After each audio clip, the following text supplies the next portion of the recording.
Right, welcome everyone. This is session 1 of Revit Intermediate.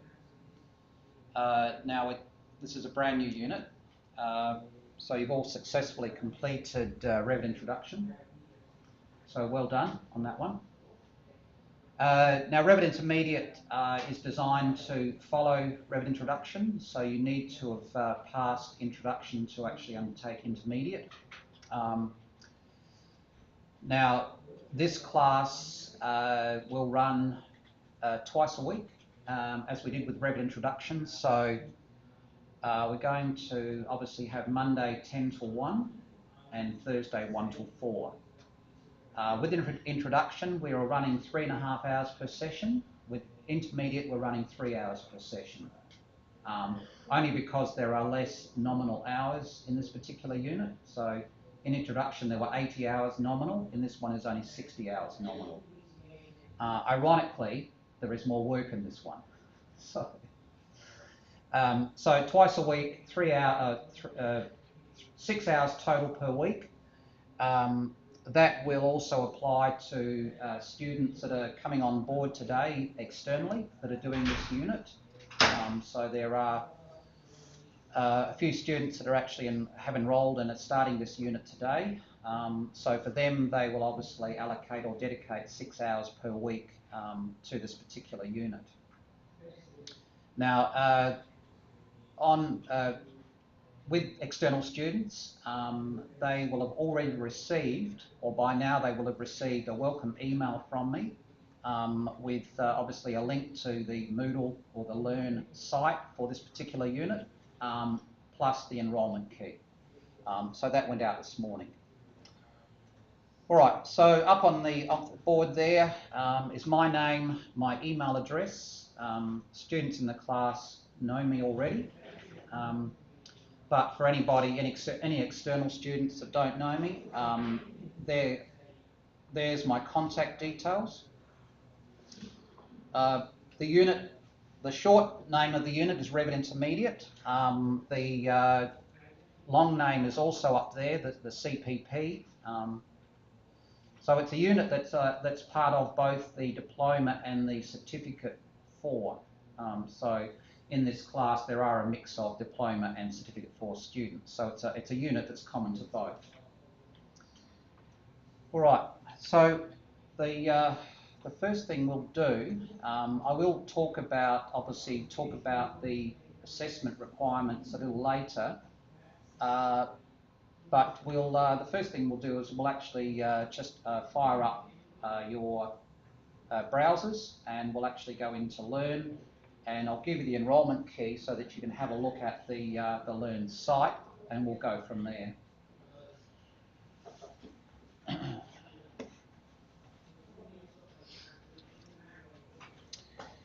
So when you've logged in and got on to Learn, the best thing to do to find the actual course is to go up here to Search Courses, top right-hand corner, and just put in 5012A. So that's the last 5 characters of the unit code.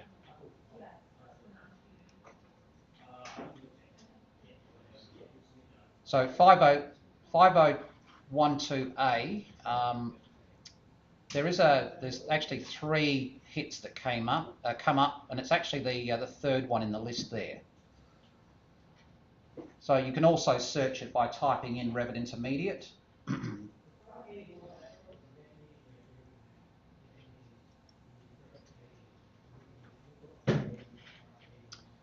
So of course for you, when you click on that link, it's going to prompt you for an enrolment key.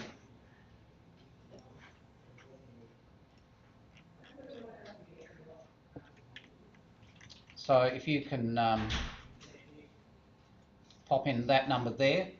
Now, just external students note that this number that I'm up on screen now is for my class face-to-face students. So you will actually put in a different enrolment key, which is given to you in the email I sent out this morning. So this is just for the face-to-face students. Doesn't work? All right, so this is the site that supports this unit of study. Now, we'll have a look at, well, actually, sort of just in before you start, we'll have a look at the, or I'll draw your attention to the weekly program, and I'll talk about the assessment task shortly. Now, I guess the good news here is that there is only one assessment task that essentially lasts for the whole 15 weeks, 14, 15 weeks. So it's one task that we work on progressively. And it is likely that we will start the assessment task on Thursday. Prior to that, I'm going to go through and we're going to work through a little basic exercise to sort of give you a bit of a warm-up, sort of just see how you're going with your basic skills, and also talk about the underlying principle behind the main assessment task. So that's what we'll do today, is an exercise. We'll begin an exercise. Now, of course, on the site here, we've got all the usual software for home, learning resource, and practice exercises. You'll see that you've got assessment task part 1 and an assessment task part 2, and then the class recordings here. Now, if I go straight to class recordings, now the thing is that I also run the same class on a Monday night, and I have been doing that since the beginning of this semester. So I have a class on a Monday night that do it once a week, and the recordings that you're seeing up on the screen here are my recordings from Monday night. Now, there's also a second class during the day, which you may be aware of, that Jason Atkinson takes in 211 across the way there. So he actually started his classes last term for this unit, and he's got a couple of recordings up here as well. So essentially there are 3 sets of recordings. Now,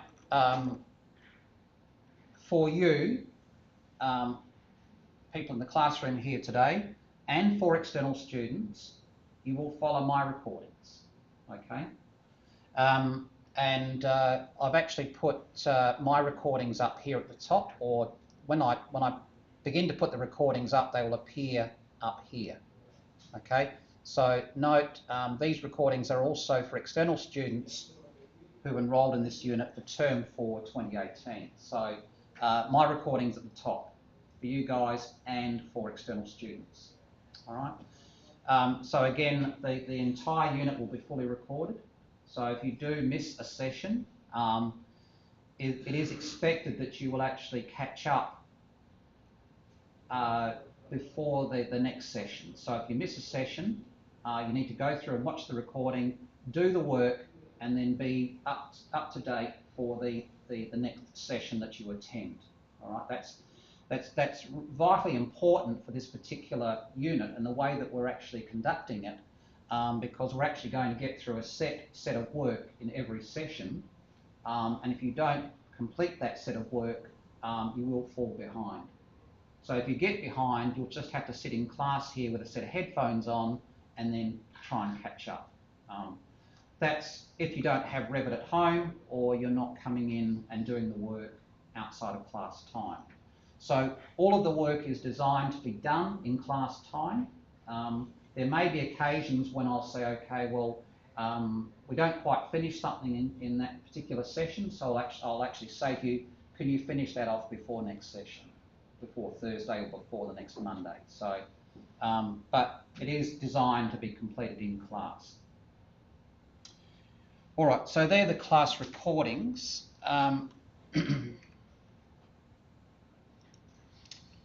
Now, if we go to before you start, now again, under learning program here, I've got a learning program for this class and the external classes starting today, starting October 15. And I've also got a learning program here for my Monday night class. So obviously you'll refer to this one.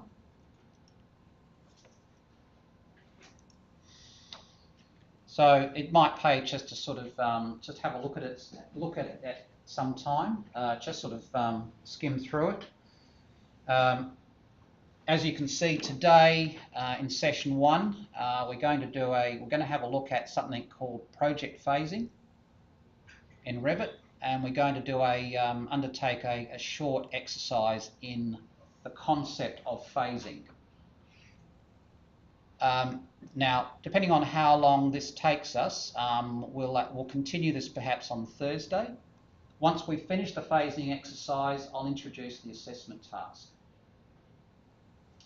I will show you the assessment task now. I'll show you the completed assessment task so you know what to expect. I'll talk more about it next or on Thursday or the following Monday. So the assessment task, I guess, is scheduled to come in next Monday, but we may start it earlier. Now, for this class and for external students, the due date is Friday, the 30th of November. The due date for my other class is slightly different. They've had a bit longer, so they're going to be submitting earlier. Okay, so you've got a few days extra, so 30th of November.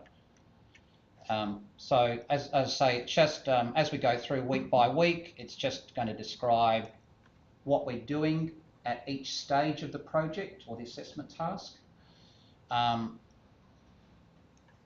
Really, we call it an assessment task, but it's really, I say, it's a project that we sort of work on together. We sort of, step by step. So essentially, in a lot of cases, you'll just be following me. Okay. So it's going to introduce a lot of new concepts. Principally the concept of phasing or timelining in Revit. I guess the main focus of this particular unit is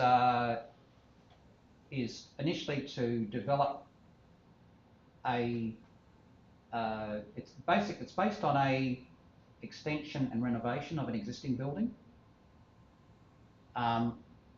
And once the modelling has been completed, we then go into the documentation phase, where we start setting up the model for, producing a floor plan, working on the floor plan, elevations, sections, details, schedules, shadow plans. So there's quite a comprehensive set of views that we work on and complete, with a view to actually producing 9 A3 sheets at the end of it. So with introduction, you did 1 A3 sheet. Now in this project, we're actually going to produce 9. So we've got a fair bit of work to do. I guess it's, we try and keep it as real as possible, true to life. And it's going to, I guess it's a forerunner for more substantial units that you will undertake after this, such as working drawing subjects. So it's going to give you a bit of a taste of producing a full set of documents for working drawings. And I'm hoping that obviously that what you've learned in this unit, you can actually sort of take with you and implement that in your more substantial working drawing units and other units that you undertake that require drawing in Revit. So.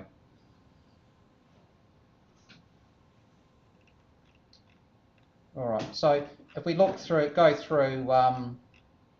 here, so as I say here, our final session I anticipate will be the 29th of November, that's the Thursday, and the project will be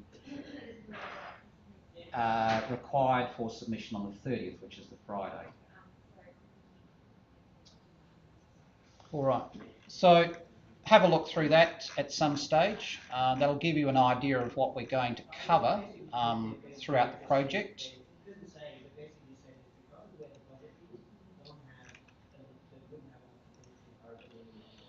Now, obviously, by now you've got your software set up for home. So if you do have to or want to work on this at home, you can.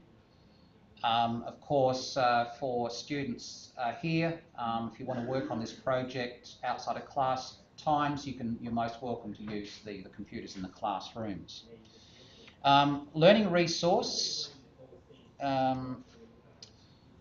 This refers to this publication, which is Revit Architecture Fundamentals 2018. Did anyone end up buying this? Yeah. Okay. You got it? Happy with it? Yeah. Good. Okay. I mean, yes. I mean, it's we've listed it as a learning resource because it does have quite a few sections on documentation, which can be useful. So yeah, it's a good companion publication. I think it's up to you. I mean, we don't force you to buy a book on Revit, but it's just nice to have this publication with you and just work through it. It's surprising what additional things you can learn just by going through it. So, as I say, we won't necessarily refer to this, but if you have a copy, then it's going to be of benefit to you. So.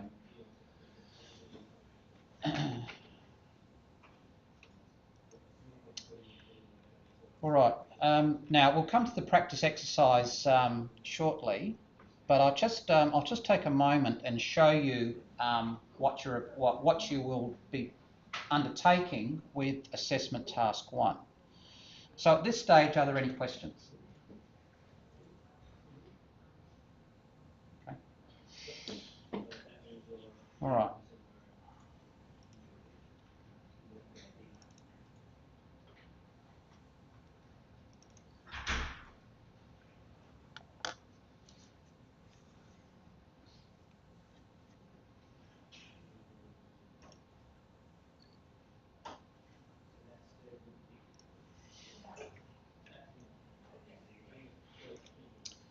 Now, up on screen is the completed model. Now, the good news is that you don't have to draw this whole thing. What you will start with is this building here. So essentially, you start with an existing building, and to that you add this extension, and you also make modifications to the existing building internally. So the assessment, the project itself is sort of broken into 2 parts. The first part is your modelling, and the second part is your documentation.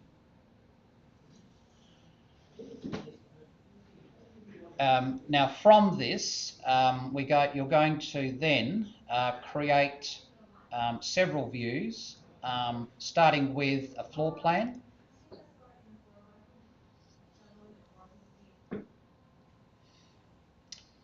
And probably it might be better if I actually show you the sheets that you're going to produce. So in the sheets list here, now you'll actually be producing 9 sheets in total. I've actually got some more here, but this is the file that I actually use. This is the file that I use to produce the notes for this particular assessment task. But for you, you'll only be producing 9 sheets. So essentially, you'll start with a cover sheet. So once the model is produced, the cover sheet, the sheets, producing the sheets obviously comes much later in the assessment task. So we're going to start with a cover sheet.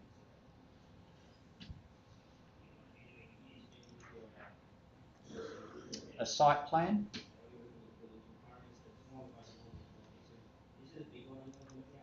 A demolition plan. So you're going to you're going to show the existing building, and you're actually going to nominate parts of that building that are going to be demolished.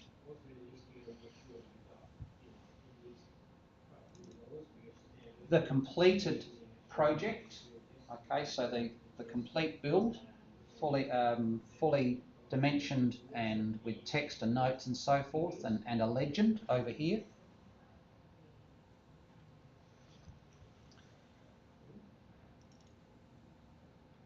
Elevations, a couple of sections,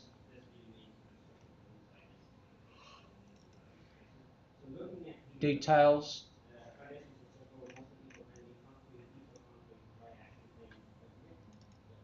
a page there that shows you a couple of views of the site, both in summer and winter, for the shadows. And lastly, just a sheet that's got a couple of door and window schedule and some notes on it. So, so essentially, that's the 9 sheets that you'll produce from that particular project.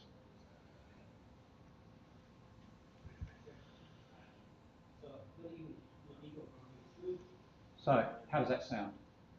Excited? Okay. Now, the thing is that all of the views that have been produced from one model. Okay, so we don't replicate any, so we don't actually copy the model and have separate files. It's one file, one model, and all the views are produced from it. And that's where the concept of project phasing comes in. I'll talk more about phasing shortly, but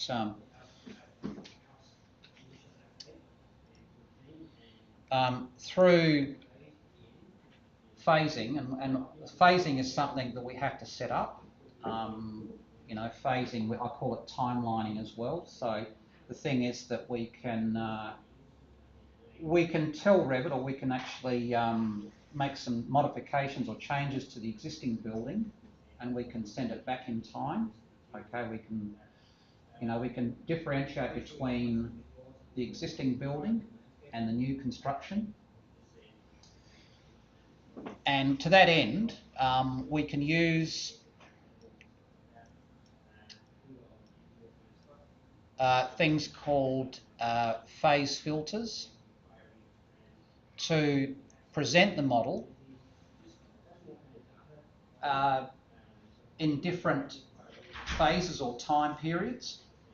So, for instance, if I wanted to show this particular project as it was when this existing building was first built, I can change the phase of the view back to existing, and it basically hides all of the new construction and takes it back to what it formerly looked like when it was built. Now the thing is that it's not completely accurate because we've got a big chunk taken out of the roof. Okay, and of course the original walls of the existing building were brick, but now they've got a render on them. So, but essentially, that's what the building looked like when it was first built. So, through a series of, by changing the phase filter and the phase, we can show, for instance, the parts of the building that are to be demolished. Okay, by changing a phase filter here to show previous and demo or demolition. So anything that is red dashed in colour are parts of the building that will be demolished. We can show just the new parts, so that's just the new construction.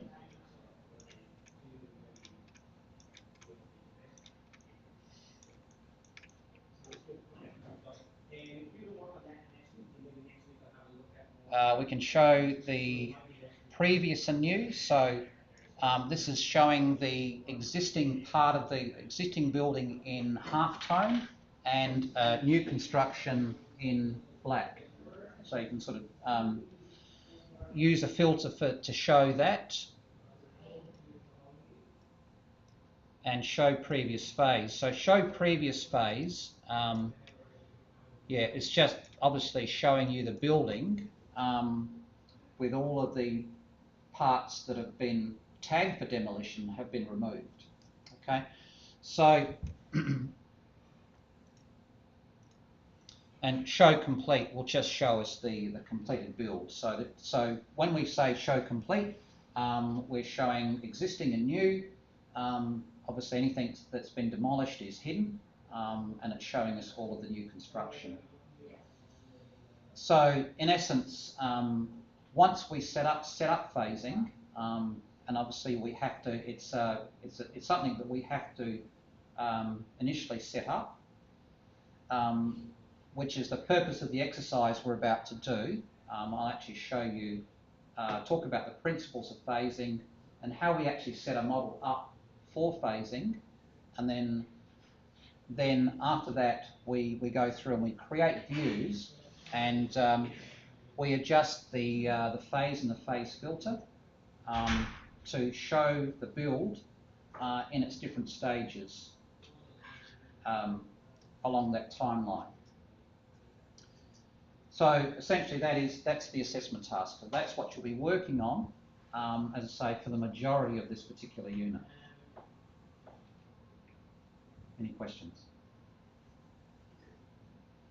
If you're doing rather than an extension and you're doing it on a new build, you could do effectively the same thing. You could sort of set the things up where you'd have a phase of on slab is or that sort of stuff and do up from there. Yep. Okay. Yeah. That's the thing is that phasing can be used in this context where you've got an existing building and you're adding to it, making modifications to it. Phasing can be also used in, I guess, staged building or a staged project where you might have a, multi-million-dollar project that you might, so whoever's proposing this particular building, I mean obviously the budget may not be there for the completed build, but you actually start with stage one, get that built and up and running, and then you can then go on to stage two, work on that, and obviously stage one is in the past, stage two, so that becomes the existing, stage two becomes the new, so that's completed, and then you might, in the future, you might go to stage three. So stages one and two become the existing and stage three becomes the new. But what you were saying is that the other way of, I guess, showing a build in the different stages of its development. Yeah. In essence, that's called timelining. So you can actually, yes, you can actually sort of say, okay, well, step one or stage one would be the slab. Then stage two could be the wall framing. Stage three could be the brick cladding. Stage four, the roof, and you can actually allocate that part of the build to a set time. Now there is another piece of software that Autodesk produced called Navisworks that does exactly that. So you can actually, bring in your Revit model, and you can actually sort of select the slab and then assign that to a time on a timeline, and then move forward and then select your wall framing, and then add that to a particular time in the future, and then go through your complete build, and you'll add the different stages of your build to the timeline itself. It's a bit like if you've ever watched Grand Designs. Anyone seen that? Yeah. Where they have the animation at the beginning, and of course, the slab comes in first, and then the walls, come in, and then it all sort of builds like that. So that's essentially what Navisworks does. Not as sophisticated as that, but you can use Navisworks for timelining purposes. So that's for a new build. So that'd be more like for if you're for the builder, so that he could say, timelining that and do his cost functions. Yeah. For all those stages. We talk about three dimensions, or the fourth dimension is time. So, and the fifth is cost. So, and the thing is that with programs like Revit and Navisworks, that is achievable. You can actually sort of work, you can sort of do your timing and your costing within the project itself, within the software. So that's for a new build, yes, yeah. So what we're dealing with is existing and new construction.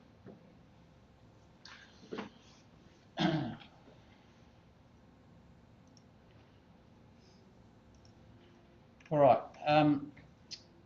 So what we'll do is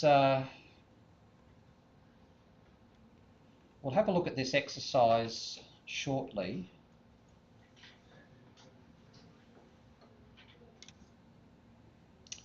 I'm just going to show you this. Now, this is not currently on the Learn site, but I was just looking through recently on information relating to Revit phasing, and I found this. It's part of a larger document, and I can make it available to students if you want it. It's quite amusing. It actually refers back to the movie Back to the Future. Anyone seen that? With the DeLorean, the car, the silver car. Well, I watched the greatest movies of all time. Part 3. Yeah, so they're using that as an analogy, going back in time. So, which is essentially what we're doing with Revit phasing. We are sort of, going back in time, or we're sort of, working with a building that was built in the past, and we're deeming that to be the existing. So here, phasing in Revit gives us the ability to apply the fourth dimension or time to our project. So Revit's approach is simple and straightforward. A simple timeline is established for the project that includes one or more points in time. So each point in time is a phase.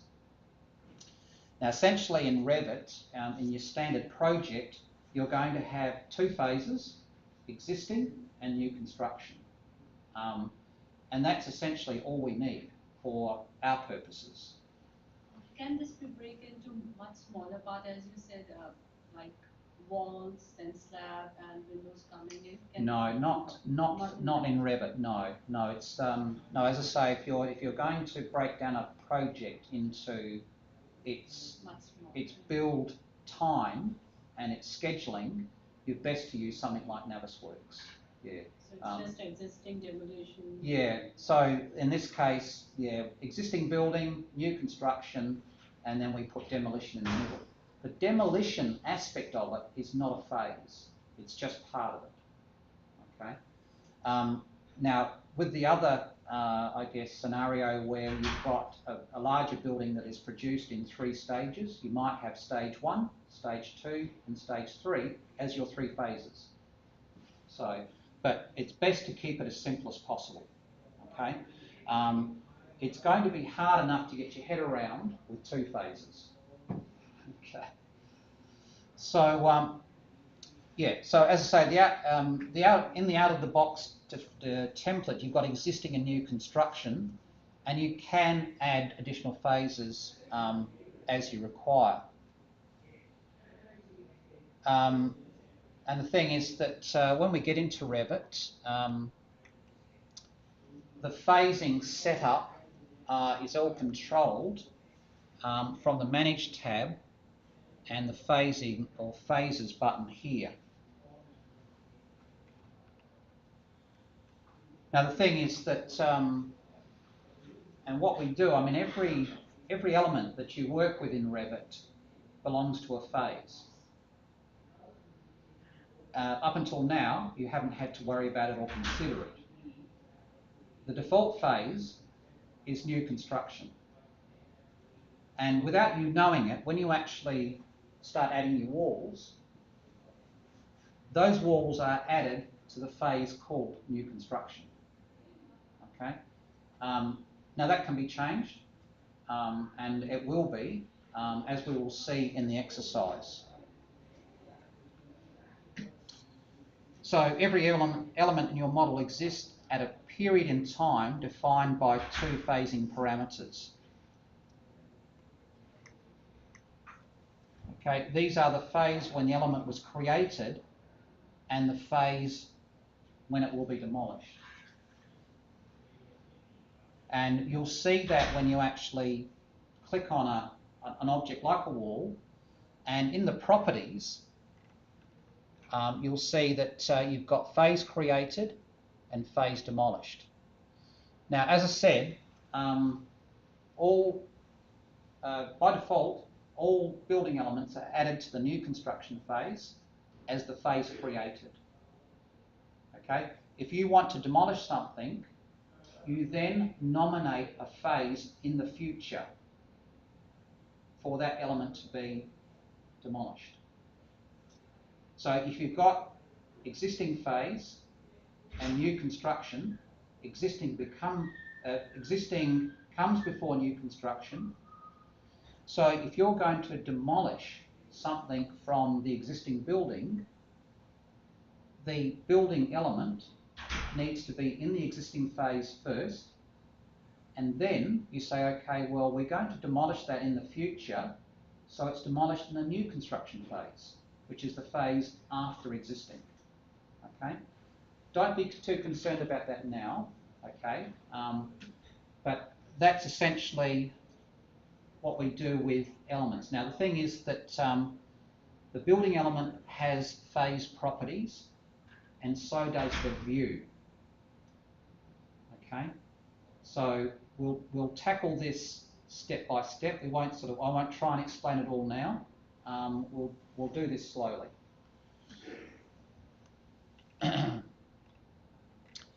And I think, yeah,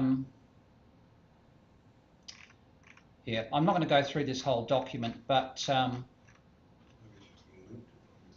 yeah, I'll put it up onto the Learn site. There's 28 pages there, and it might help you to understand flux capacitor. Who has seen the movie? I think you'd rather Rude's seen it. No? Well, if you haven't seen it, see the first one. It's yeah, there's a scene from the movie there, so yeah. But it's quite a good document to go through. There's 28 pages, so it might be of assistance to you. So it's going to talk about obviously the concepts that we're going to go through, and the thing is that in the phasing setup, we can go through, and we'll see when we actually sort of open up Revit. You know, you can nominate your project phases here on this tab. You can control your phase filters here, and here it's showing you what we call graphic overrides. So, for instance, by default, anything that's to be demolished is going to be presented in red dashed lines. Okay, but you might not like red dashed lines. You might want green dashed lines. So you can change the properties of the item or the element, you know, for demolition, for instance. You can change the look of the existing building as opposed to the new construction. So, for instance, when you demolish, when you transport the existing building back in time, it changes the appearance of it automatically. And that's all handled here through graphic overrides. So you can quite clearly define what the existing is and what the new is in a single view, if you want to.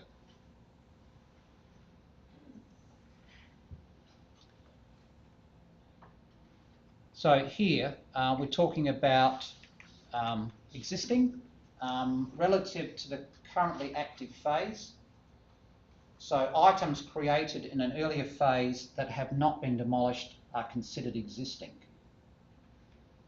Items created in the current phase are considered new. Demolished items created in an earlier phase and demolished in the current phase. So they will be in the existing phase, and they will be demolished in the current phase, which is new construction. Now, temporary, this designation is used for items that are both created and demolished within the same phase. So what scenario would that be? Why would we demolish something, create something and demolish it in the same phase? Might be a wall base that you need to hold something up, perhaps. Yeah, exactly. So it might be some sort of support mechanism, some sort of maybe timber structure to hold up something. It could be acro-propping, you know, to hold up ceilings and so forth, or ceiling, you know, for the purpose of constructing something new. And then once that new construction has taken place, then you remove that support. So it's both created and demolished in the same phase. Okay. Now, we don't deal with temporary things, but as a warning, please, you know, we're jumping the gun here, but if you click on an item and you say it's created in the new construction phase, if you actually change the demolished to new construction, it will disappear. And it's very difficult to get it back once it disappears as a temporary. So yeah, it's just one of those things. So if the phase created and the phase demolished is the same, if they're both existing or both new construction, then there's a chance you'll actually lose the item completely. It's still in the project, but it's just not visible. So they're the four phase, what they call phase status. Okay, so enough of that. I'll close this one, but I'll make this document available to you and to external students. And what we're going to do now is we're going to have a look at our practice exercise.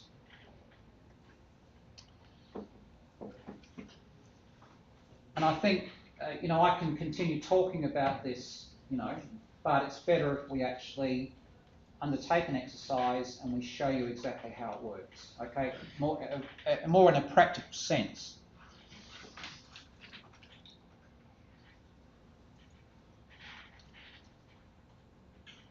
All right, so if you go to practice exercises, now this is specifically an exercise in project phasing or phasing principles. Now there's two PDFs here, okay? Now the first one, we will call the existing building. Okay, so in this first PDF, we've got the existing building, which you are going to draw up. Okay, so it serves two purposes. It gives you a bit of a refresher, so to see how you're travelling with Revit, see what your skills are like, because you haven't, you know, it's been 3 or 4 weeks now. So you're going to draw this up initially, And once you've done that, we're going to go and we're going to have a look at the second PDF, which we're going to take or deem this as the existing building. We're going to demolish parts of it down here. We're going to extend the building out here, and we're going to make some changes internally. So in this exercise, this is sort of a mini version of what we're about to do in the broader assessment task. Okay. So don't worry about this final A3 page just yet. Okay. So forget about that one just at the moment. What I'd like you to do is with the first one, just draw this up. Okay. So it gives you the ceiling height and the wall types and the windows. So the dimensions there are just mainly so you can obviously draw it up so you know what size it is, but you don't have to put dimensions on. Okay. What I will get you to do is put a floor and a roof on it, but I'll specify that when you get to that stage. Okay. But for now, just put the walls, draw the walls, the doors, and the windows. Now, I would expect you to actually set your levels up first. So floor level, ceiling level. Okay, so all the normal processes that we go through when we start drawing up a building.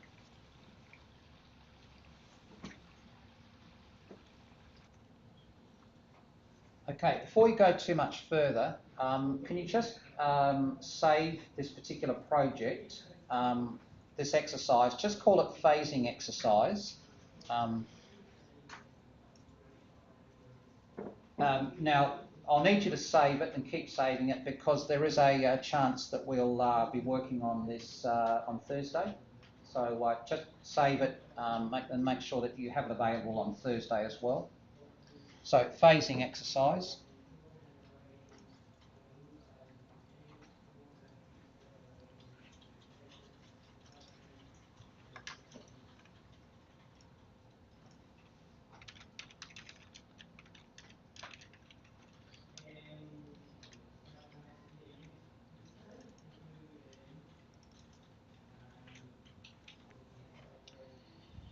So as I say, just set up your levels, floor level, ceiling level, 2.7, as I've got up here on the screen. Once you've done that, obviously start drawing up your walls.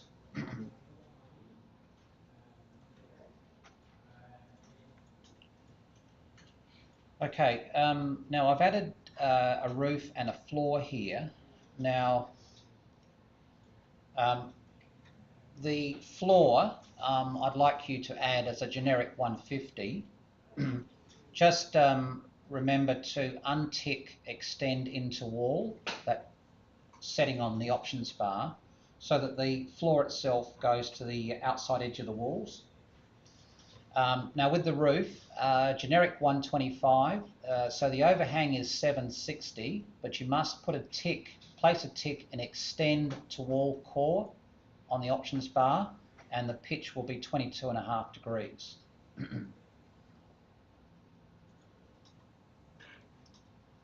Now I would like you to show the roof in the floor level view. Okay, so show the roof in this view, and I'd also like you to change it to dashed. Okay. You don't need to put fascia and gutters on, just the roof itself, but change the roof outline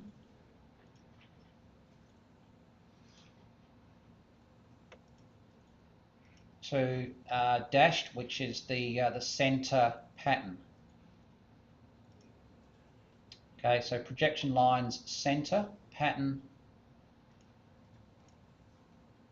and again that's done through override by element.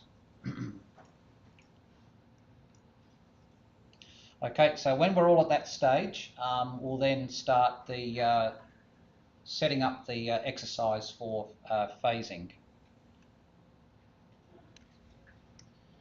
All right, so we've now got this building that we're going to call our existing. Now, just before we sort of launch into phasing, what I'd like you to do is, firstly, without selecting anything in the view, so we're actually in the floor plan view or floor level view, without selecting anything, just scroll down to the end of your properties and have a look at this area here called phasing. Okay, so just confirm that you can see a phase filter setting and a phase. Can everyone see that? Okay, so the phase filter is set to show all, and the phase is new construction. Now we're looking at the properties of the view.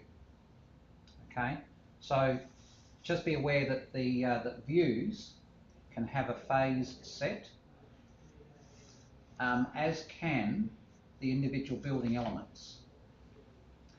So if we select one of our walls, okay, so select one of your walls, and in the properties of that wall, scroll down to the area called phasing. Now you've got phase created, new construction, and phase demolished, none. Can you all see that? Yeah. Okay, so we've selected a wall, okay, and we're looking at the properties of the wall. Before that, we were looking at the properties of the view. So the phase of the view, or the phase allocated to the view, is new construction, and the phase created of the wall I've selected is new construction. So in this view, whenever you draw something, the building element takes on the phase of the view. So that being new construction. So the phase of the view was new construction. So when you add your walls, doors and windows and so forth, they all take on that phase. All right. Now, as I said earlier, in the default Revit template there are two phases, and if you want to see where they are or where they're managed, we go to the Manage tab and we go to the Phasing panel and the Phases dialog here. So open that one up.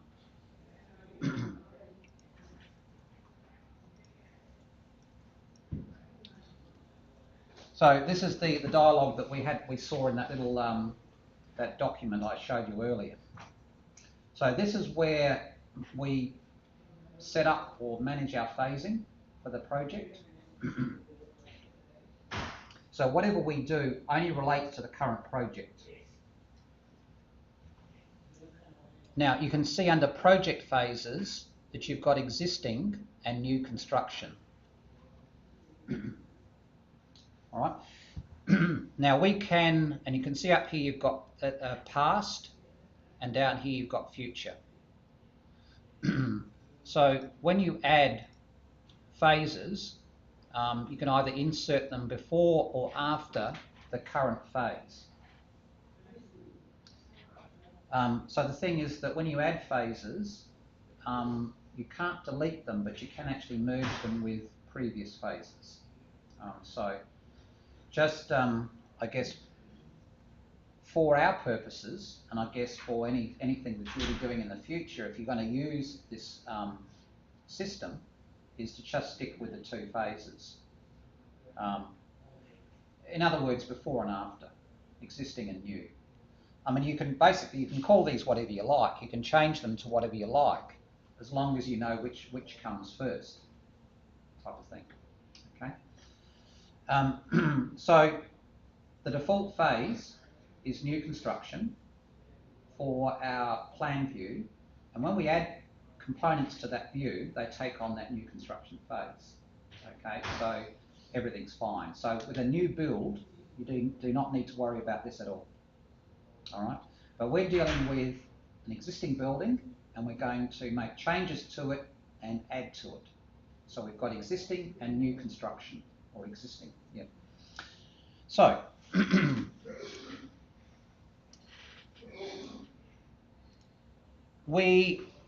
the first thing we do now is that we send this building back in time, okay, back to the future. All right.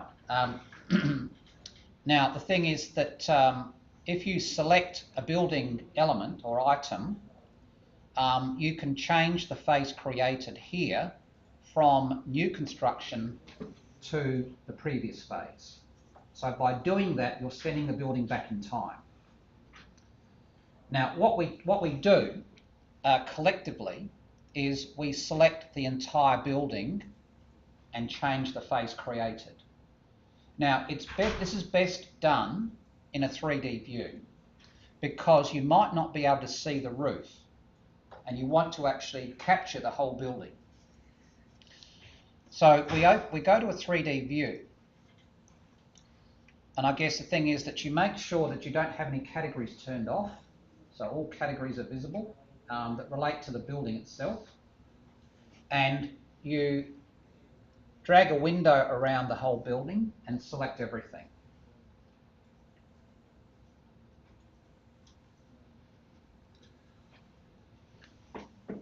Now, in the combined properties of these 20 building elements, you've got phase created and phase demolished.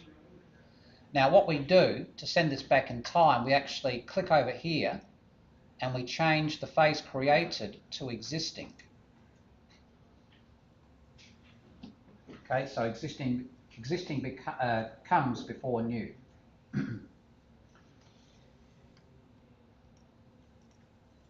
Okay, so when all of that is selected, that should read existing.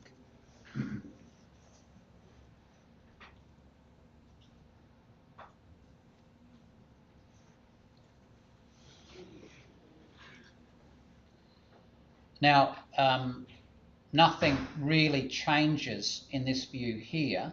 If we were to shade the view, try shading the view, the 3D view, and note what happens or what's happened.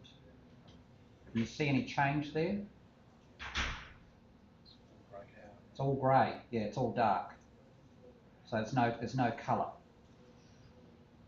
So something obviously something has happened automatically with the graphic appearance of this building in the 3D view. Now, what I'll get you to do is go back to the floor plan. Open up the floor plan.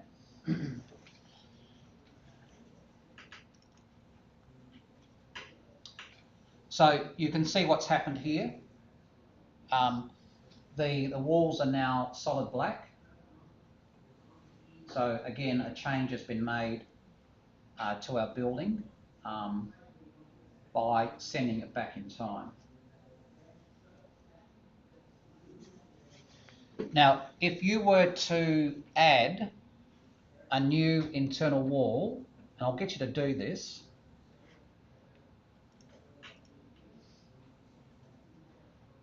just draw in a new wall. I'll just put one in from here to here.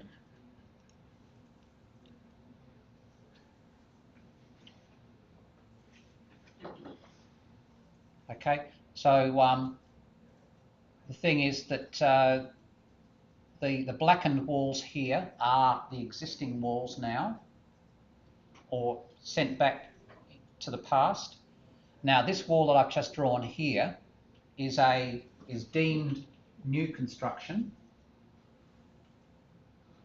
and we can tell that by actually, once we've drawn it, you can see that it's not thick black, it's not solid black, it actually looks normal. When you click on it, in the properties, you'll see phase created new construction. Okay, so Revit is treating this as a new wall in the existing building. Now the reason, or why now, or why is this wall looking normal, and why is it new? It was added after. You have to change the property to existing, and you also have to change the default look of the phasing to existing. Yeah, in essence, yes, in essence, the phase of the view is still set to new construction. Okay, the phase of the view is still set to new construction. So if whatever we add to this view will be actually added to that new construction phase, will be new components. But the building itself has been sent back in time, and when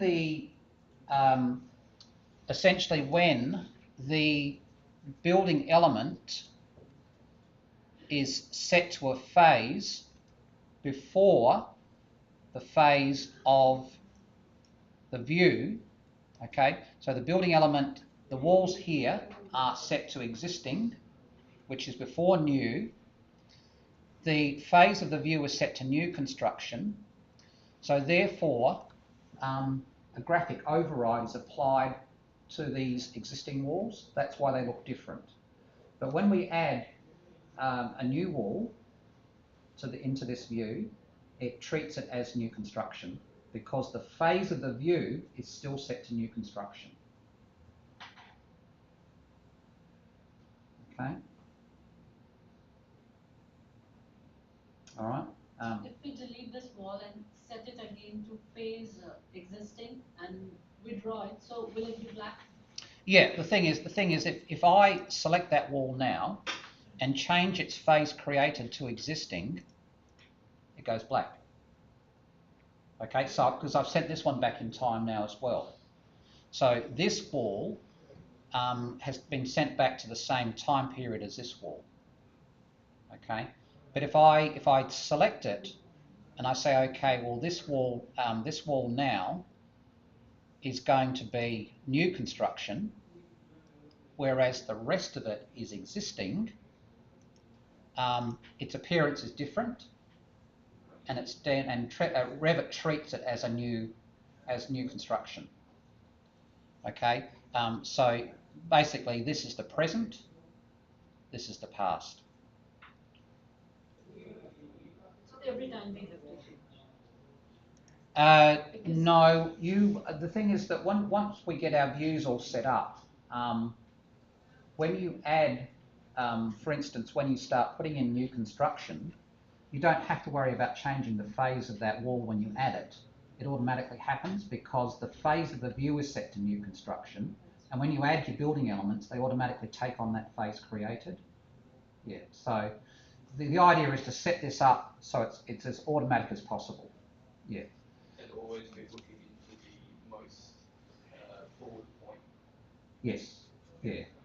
So ultimately, when we finish our final floor plan with all of our changes, it's going to look like a completely new build. Although parts of it were existing and parts of it are new, it'll all look the same. Yeah, so that's the intent.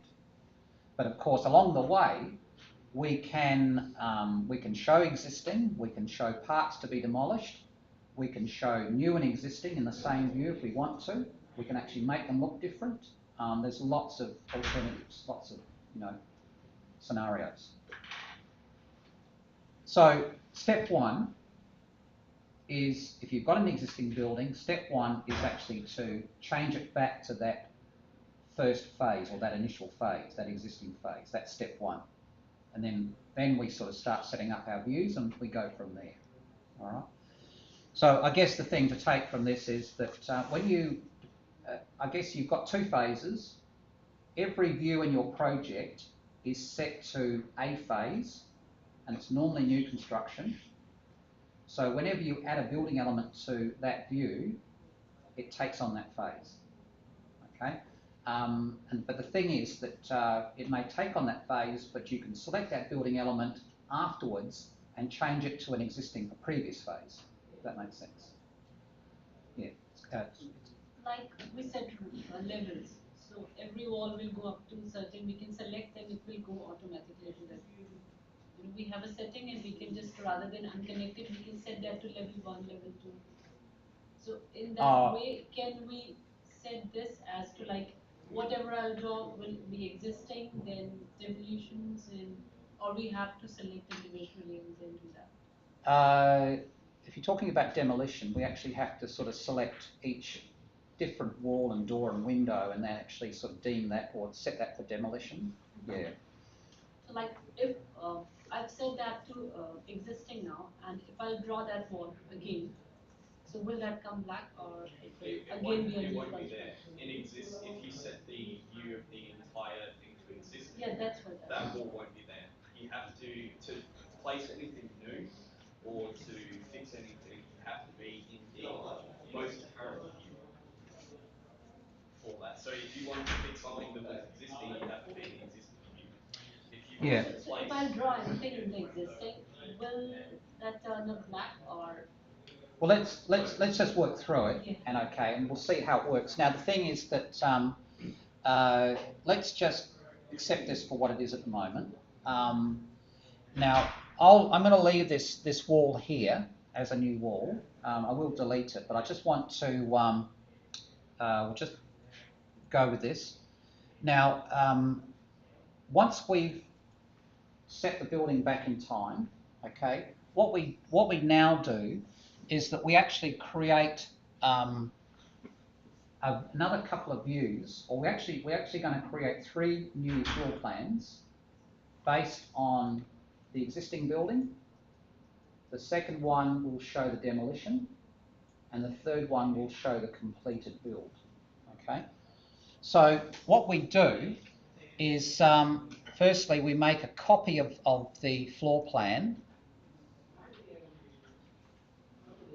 Now I'm just going to duplicate because I don't have to worry about annotation. And I'm going to call the copy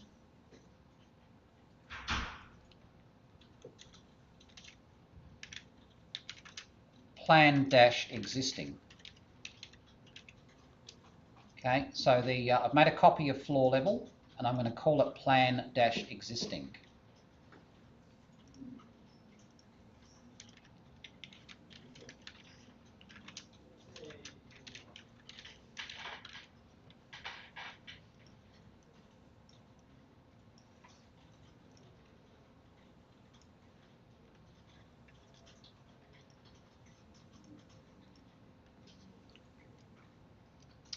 Okay, so that's our first copy.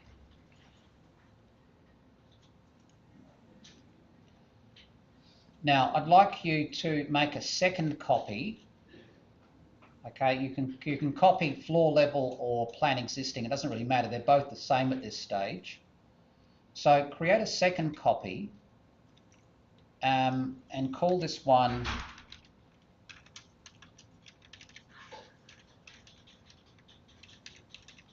plan-demolition.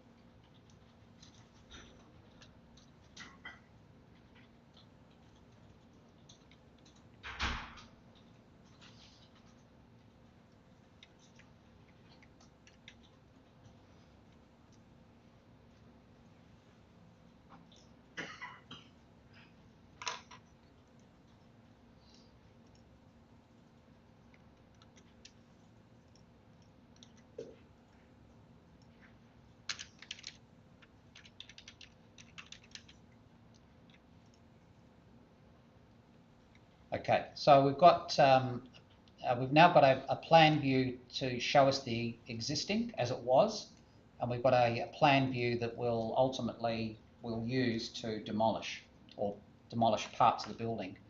Now, just go to the plan existing.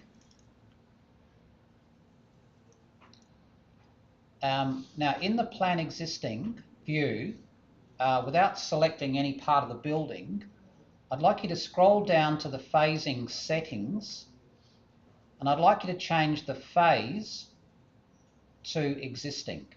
Okay, so change the phase to existing.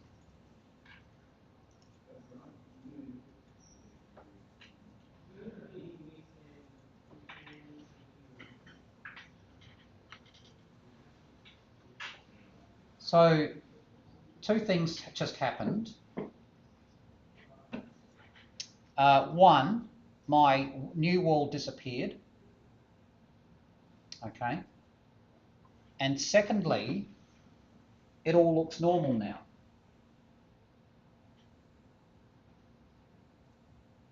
Okay.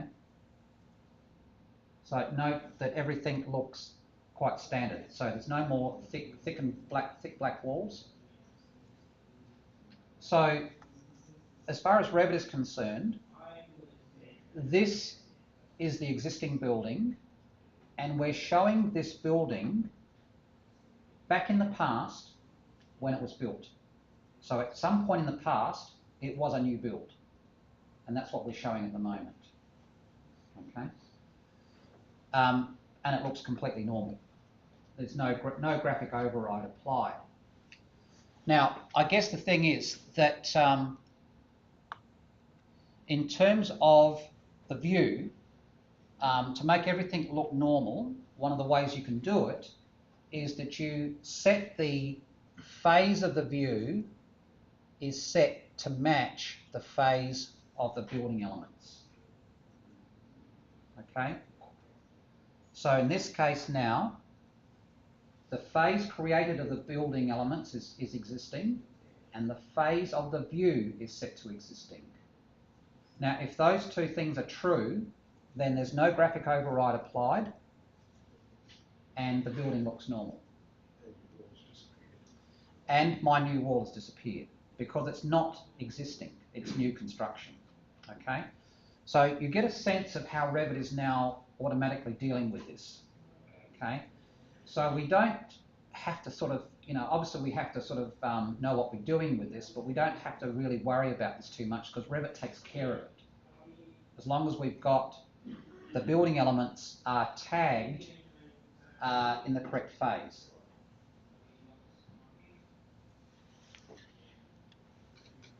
Now, if I was to go back to my original floor plan and change this wall from new construction to existing, okay, so it's now an existing wall, so it turns black in this view. Back in the existing floor plan, it reappears as normal, okay? So there it is there. So you can get an idea of how this is now, how Revit is starting to handle this. Yeah. So I'm going to delete that wall. I just wanted to put that in to sort of show you how that works. So we've now got the original floor plan. We've got the existing floor plan. And if we go back to the demolition plan, that still has the black walls, okay? And for the purposes of demolition, I guess we have to have some graphic override applied so that we know that we can sort of differentiate between existing and, in this case, parts of the existing that we're going to demolish. Now, the thing is that, I mean, when you're doing this for yourself, if you're doing your own project, you might not like thick black walls for your existing. You might want to portray them in some other way. You might, in this case, we're actually going to change them to standard line work, but make them halftone, which visually I think looks better. So the thing is, to do that, we go back to the Manage tab and we go to Phases, the phasing button here.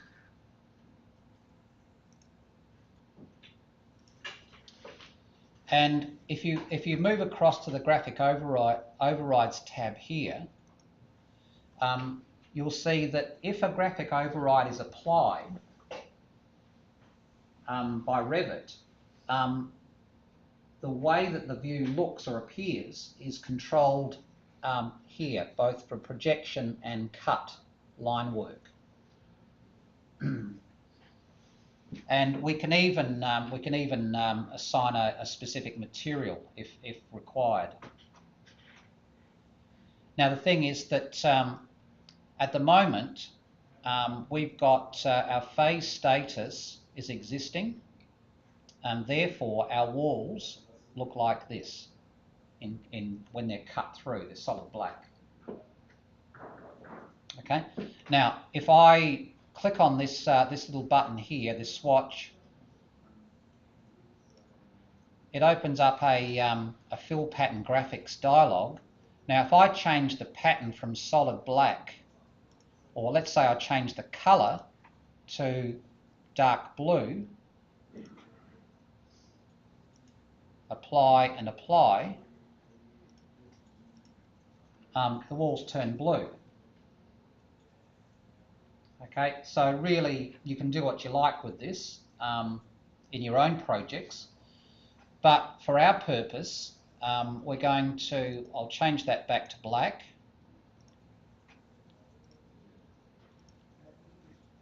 What I'm going to do is actually under here under pattern overrides, I'm actually going to untick visible,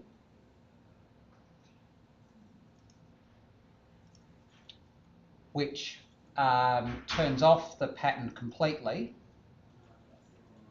And the other thing I'm going to do is, so you can see that although we've turned off the pattern, you can see that as far as our wall's concerned, they are 2 lines rather than 4 lines, so they're quite simplified. And what I'm going to do also is actually, for existing, I'm going to change the walls or anything that's deemed existing to half tone. So I'm going to tick half tone here. So ultimately that's what our existing or our demolition floor plan looks like.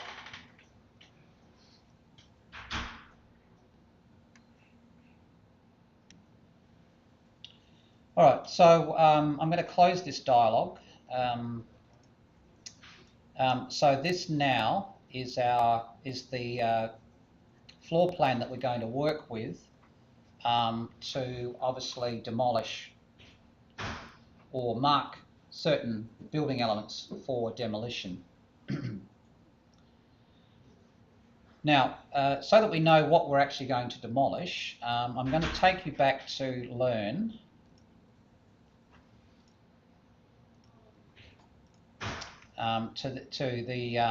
This area here, project phasing in Revit, exercise 2, phasing principles. Now what we're going to do is open up the this one here. If you haven't already, just open up the complete sheet.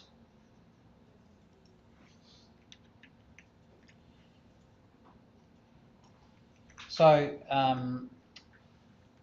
if you have a look here, what we're going to demolish is obviously we're going to take out this wall, part of this wall. We're going to take a section out of this exterior wall here. We're going to demolish this wall here, this door and this window. These other ones here, don't worry about these because these will come in later. So don't worry about those, and don't worry about this one, that this will come in later as well. This is a door that we'll add. So we're actually going to see Revit, as I say, Revit handles all of this automatically, so we don't have to worry about some of this. So we're going to look at taking out some of these walls and doors. Now when it comes to, I guess, demolishing part of a wall, we have to make obviously an accurate cut through the wall here so that we can actually break the wall in 2 parts, as well as obviously this wall here. So we actually have to cut it through here and cut it through here so that we can actually demolish. Now the thing is that don't be confused with demolish and delete. When we do this, we never delete anything. Okay, so don't delete. All right. So what I think we'll do is I'll show you the technique for I guess making the break in this wall here, and we'll apply it to this wall here as well. So note that from the edge of the wall here to the break is exactly 3 meters. Okay, so let's have a look at that first. Now, it might, what I might get you to do is actually, for the moment, I'll actually get you to not hide the roof, but actually turn it off. When I say turn it off, just change the underlay setting back to none, just so it's not in the way.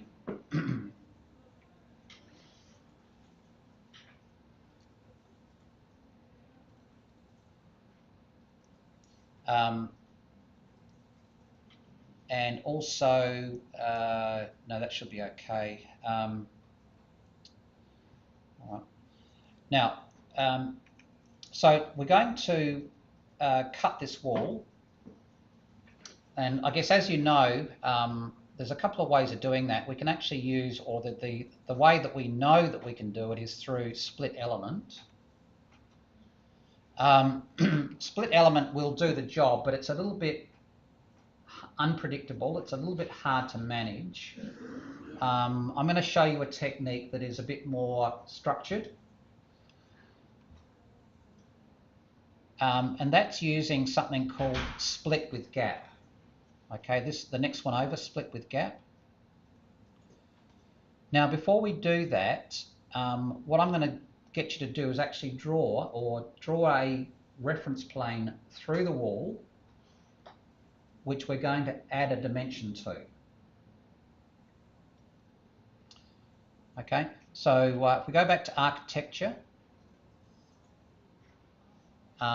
click reference plane, and somewhere through the wall, doesn't matter where it is initially, just draw a reference plane through the wall like so.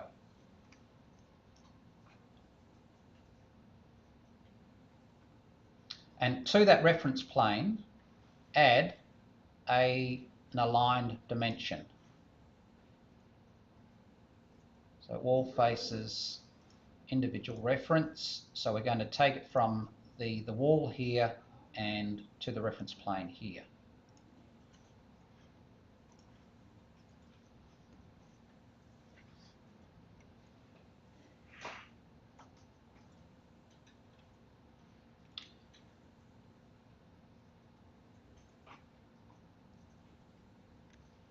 Now, what we're doing, these initial stages, this technique, we're going to do this will be identical procedure to what we're going to do in the assessment task for the initial setup. Now, once you put your reference plane in and your dimension, you're going to go back to the Modify tab and you're going to select Split with Gap.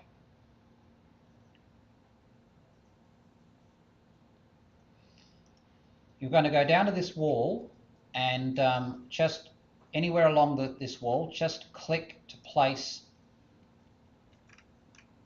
the gap. Okay, so what this does is that it breaks the wall in two. It puts in a gap of a specified thickness.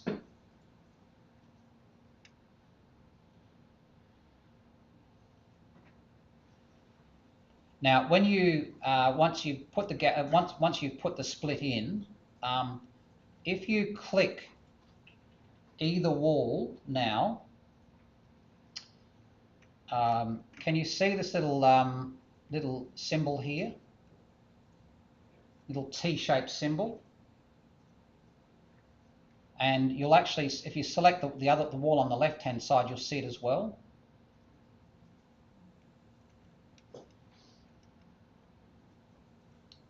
All right, how are we going with that? Everyone see that? Anyone got any issues, problems? Okay, so we've got our wall now split into two parts. So again, we've achieved this split by using split with gap. Okay, you've got to be careful because you've got split element and split with gap. All right, so split with gap is the one we need to use. So as I said, that adds a little gap between the two walls. When you select each of the walls, you get this little T-shaped symbol. Now, what that means is that each of the wall ends is now prevented from joining with other walls. Okay, so it's a little technique that we can use to stop walls from automatically joining. And in fact, the little bubble just near the symbol here, if you right mouse on it, you'll see allow join. Okay, so if you wanted to reverse this and make the walls rejoin, you would actually select allow join. Okay, you can do this with any walls. You can actually select a wall and then say disallow join, and then it will actually put this little symbol against the end of the wall.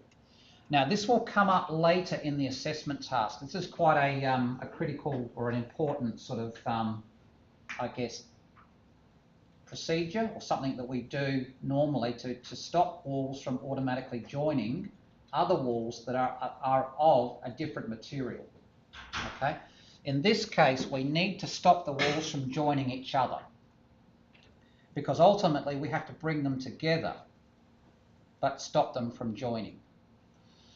Now the gap between them is set at 25.4, which is not really important, but the thing is that the gap is maintained. The thing is that if I drag this wall to the left, see how the gap moves with it? See how the gap is maintained?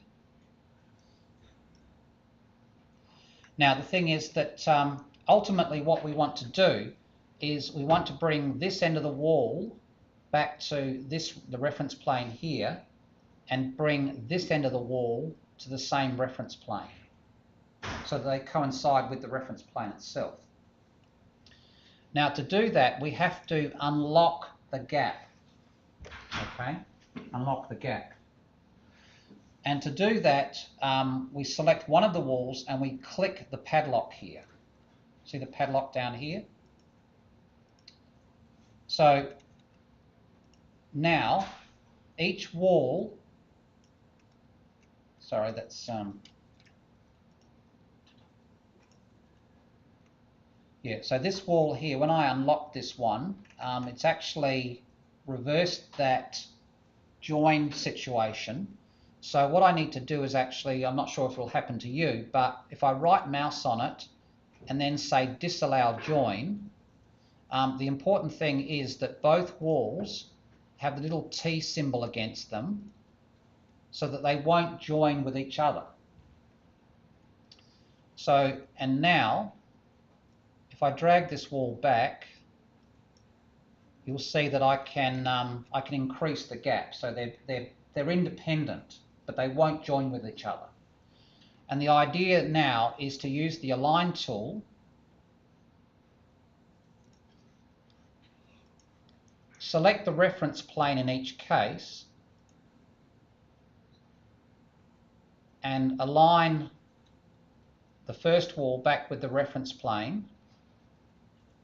So now I guess the sequence is important here, so that we do this one first. Now, when you've done that, click the little padlock here. Okay, can you see the padlock? So that locks the end of the wall to the reference plane. And when you've done that wall, when you've aligned that wall, select the reference plane again. Select the end of this wall, take it to the reference plane, and then lock that as well. Okay, so the idea is that the join is exactly, the join is exactly on the reference plane, and the ends of each wall are locked to that reference plane.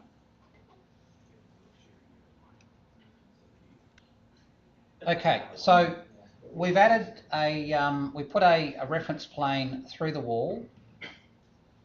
We've we've split the wall with split with gap. We've unlocked the gap, and we've used the align tool to align the end of each wall to the reference plane, and at the same time we've actually locked the end of each wall to the reference plane, so that if we select the reference plane and we move it, so I'm actually holding the shift key down and using my left and right arrow keys, what happens is that the split will move with the reference plane.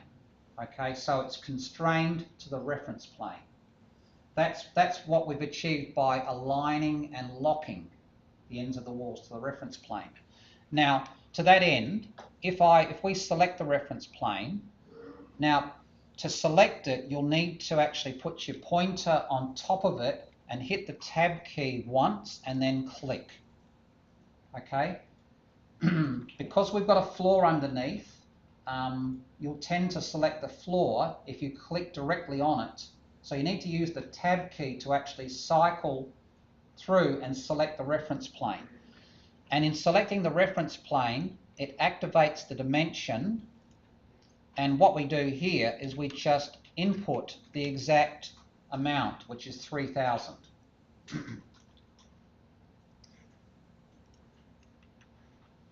Okay, so it seems like a lot of work to achieve the split at exactly 3 meters, but it's about the only way that I can think of that is accurate. Yes, there is a technique that you can use with split element, but it does work, but I find it's a bit clumsy. So this is a more accurate way of doing it. And I guess the thing is that by doing it this way, we actually prevent the two walls from ever joining, which is important. This is in the demolition thing. With your noticing there, it also gives you a thing to name that reference point. Would you ever bother naming that? No. No. You only name reference planes if they are going to be, if they're going to act as horizontal working planes that are above or below your current floor level. Okay. Yeah. So that's the only reason you'd name them, because ultimately we're going to delete this. Yeah, it's only temporary. Now the thing is that now that we've set that one up, we're going to do the same with this wall here. Now with this wall here, you don't need to worry about splitting the wall down here at the corner. Okay, so don't worry about that. That's providing your wall is joined like that. Okay, when you click this wall, it should have a join like that. If it doesn't, anyone different to mine? Yep. Okay. Okay. We need to change the join order here. Okay, for this, and to do that, if we go to the Modify tab, and we go to, where is it? This one here, Wall Joins. Okay, Modify tab and Wall Joins. And then just move over the join here and you'll see a square appears. Okay, now click. Okay, up on the options bar, you can actually see, you can actually change the type of wall join from a butt to a mitre and square off. Now here, you can also allow join and disallow join, note that. Now the way that you change the join order is actually to click the next button. See how it changes the way they join? So the idea is to get them to join the same as mine, with the join line going through horizontally. That making any sense? So you can appreciate that obviously walls join in a certain way, depending on how you've drawn them, but we can join we can change the order in which they join. So what we want to achieve here is the join running through here. All right. So once you've done that, it may be that the join is going through there, you know, without doing this. So this may not be necessary.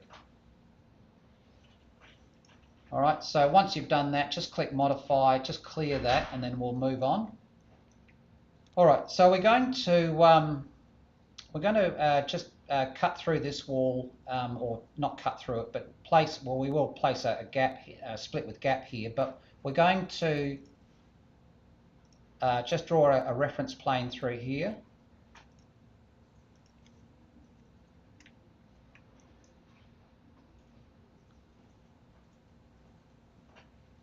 In this case, we're going to align the reference plane with this underside of the wall here.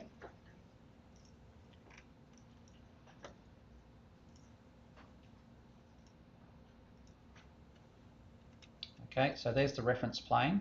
We don't need to put a dimension on it, okay, because it's going to a set location.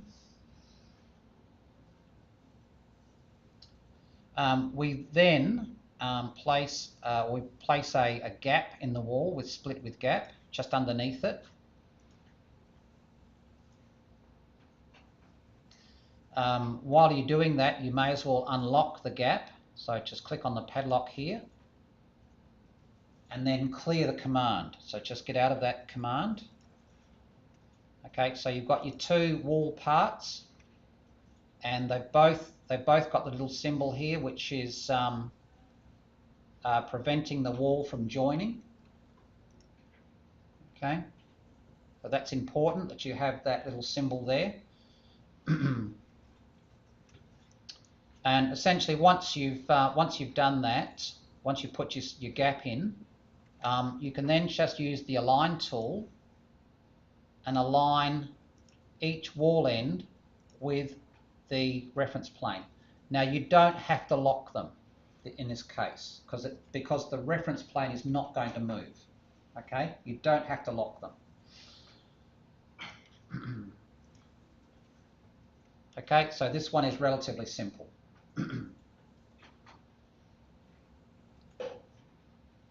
Okay, so as I say, it's important that the join itself occurs through here. Now, once you've done that, you can then quite safely delete each of the reference planes. And that will remove the dimension as well. So we've now achieved our wall, the splits in our walls.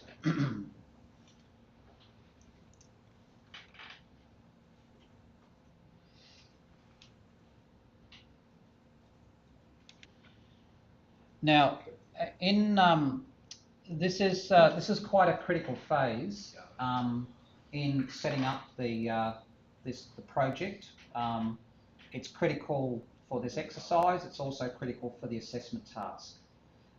So I guess a little bit more time spent setting this up and getting it right will avoid any future repairs. And when it comes to phasing, future repairs can be quite complex. So it's important that we sort of get it right now and just make sure we check it and make sure it's all okay. Now, now is the next part is relatively easy because we just demolish. And what tool would you expect to use to demolish something? You wouldn't be using a tool, aren't you? Just highlighting the part you're demolishing and changing its properties. Hammer is the answer. Hammer is the answer. That was the answer I wanted. It was a very simple question, and it was a very simple answer. Don't overthink it. But yeah, what you said was absolutely correct. Yeah. That's the tool. And why I say, what tool do we use? A hammer. We've got a demolish tool, right? The question was leading somewhere. We've got a demolish tool. On the modify tab geometry panel, we've got a demolish tool. So when you are demolishing an object, select the tool and click on the object you're demolishing. Now the thing is that if you are, in this case, we're actually demolishing the door and the wall, okay? Now the thing is, you don't have to select the door separately. And in fact, you don't select the door. You just select the wall, and the software is smart enough to know that the door goes with it. Okay, you wouldn't demolish the wall and leave the door standing there. You might, okay, but normally you wouldn't. So, all right. Same with a window. You wouldn't demolish a wall and leave the window in there, would you? Okay, so yeah, so referring back to our plan here, so we're taking out this wall and this wall. We're taking out this wall here, just this wall here, and this door, and this window.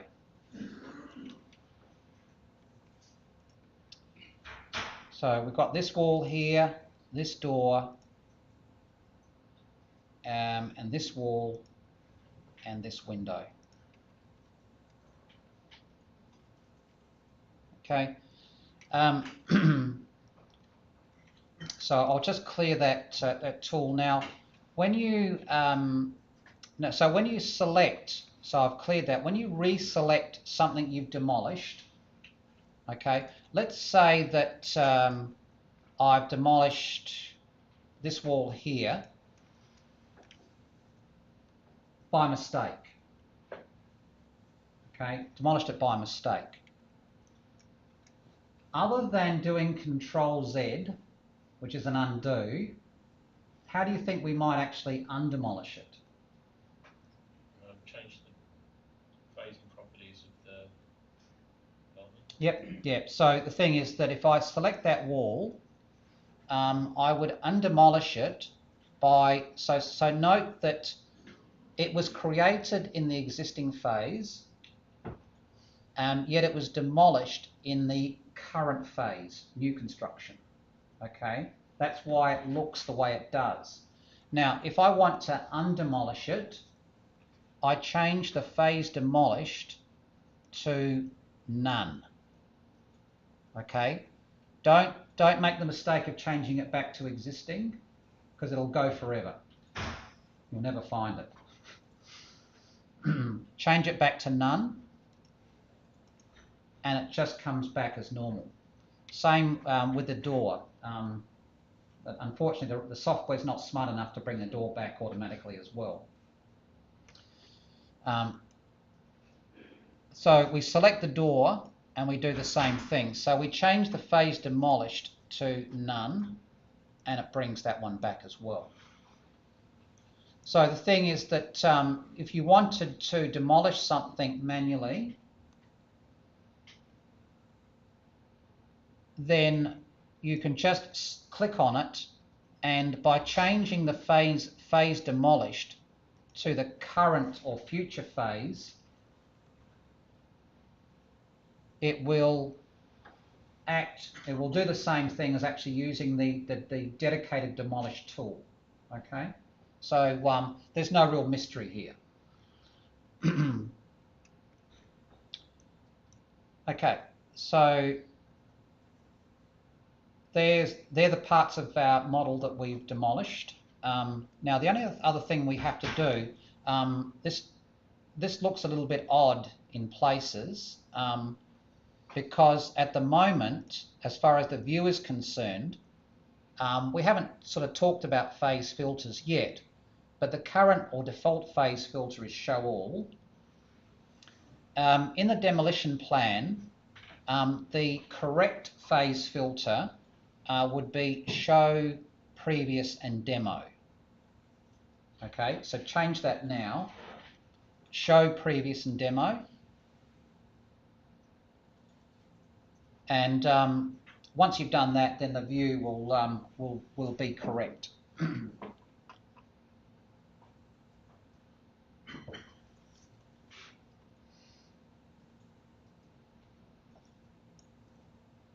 Okay, so we've only got a few minutes left of today's session, so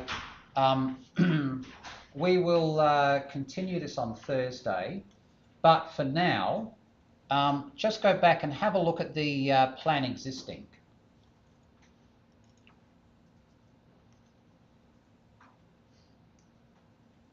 Okay, so the plan existing, apart from a couple of splits in the walls, there is no change, or shouldn't be any change. Now we can actually repair the splits in the walls by actually going up to the geometry panel, modify and geometry, and clicking join. And actually, if you click use join, and then click each wall, the wall is still in two parts, but the join line disappears. Same with here, so join this with this. Now, having done that, I mean, that is completely unchanged, unaffected, the existing view, okay? But in our demolition view, obviously, we've got obviously objects that are now changed in appearance and tagged for demolition. So on Thursday, we'll have a look at creating another floor plan, which will ultimately be used for our new construction. So, any questions?